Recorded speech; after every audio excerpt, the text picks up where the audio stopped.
తూర్పు గోదావరి జిల్లా మండపేటలో సుజలాం సుఫలం కార్యక్రమం నిర్వహించారు. ఈటీవీ ఆంధ్రప్రదేశ్ ఈనాడు ఆధ్వర్యంలో మండపేట 11వ వార్డులో సుజలాం సుఫలం నిర్వహించారు. కౌన్సిలర్ పోలిమాటి ఆనందబాబు ఆధ్వర్యంలో ఈ కార్యక్రమం నిర్వహించారు. మండపేట ఎమ్మెల్యే జోగేశ్వరరావు, జిల్లా తెదేపా ఉపాధ్యక్షుడు సాయికుమార్, పురపాలిక చైర్మన్ చుండ్రు వరప్రకాశ్ సహా మహిళలు, ప్రజలు కార్యక్రమంలో ఉత్సాహంగా పాల్గొన్నారు. జల సంరక్షణకు కృషి చేయాలంటూ ప్రదర్శన నిర్వహించారు.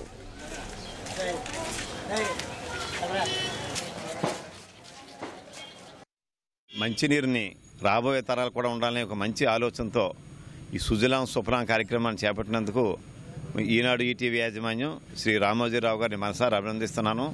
మరి వారు ఇస్తున్నటువంటి స్ఫూర్తిని మనం గమనించుకుంటూ ప్రతి నీటి చుక్కని కూడా మరి మనం ఒడిసి పట్టి భూగర్భ జలాలకి మళ్లించడానికి పూర్తి కృషి చేయాలని చెప్పి మనవి చేసుకుంటూ మరొకసారి ఈనాడు ఈటీవీ యాజమాన్యం వారిని మనసారా అభినందిస్తా ఉన్నాం.